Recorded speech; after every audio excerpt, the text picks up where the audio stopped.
Depuis 4 ans, Ibrahim Maïga travaille la terre. De l'argile qu'il sculpte au gré de ses envies et de son état du moment. Non seulement je me sens bien, mais aussi je crée. Et j'ai l'impression que ça plaît aux gens. À quelques semaines de son retour forcé au pays, les sentiments sont mélangés pour cet Ivoirien de 42 ans. Heureux des années qu'il a passées en France, mais triste des conditions de son départ. J'ai beaucoup de mamans ici en France, beaucoup de papas, beaucoup de frères et sœurs. Et je garde un très bon souvenir de ces personnes-là, mais pas un très bon souvenir de l'administration. Tu es en face des personnes sourds et aveugles qui ne veulent ni voir et ni entendre.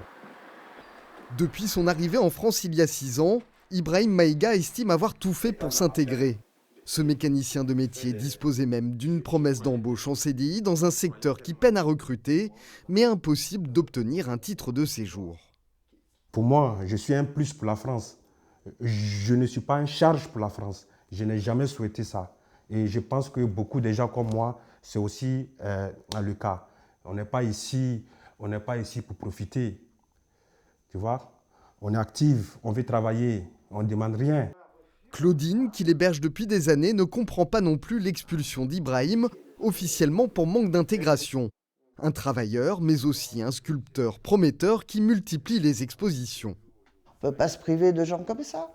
Alors qu'on renvoie des gens qui font des bêtises, qui attaquent la France. Mais ceux-là, on ne peut même pas les renvoyer. Voilà. Donc c'est plus facile de renvoyer des gens qui n'ont pas de problème que des gens qui ont des problèmes.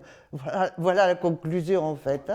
Dans quelques semaines, Ibrahim Maïga retournera en Côte d'Ivoire où il compte lancer un élevage de poulets, mais il espère pouvoir continuer à sculpter.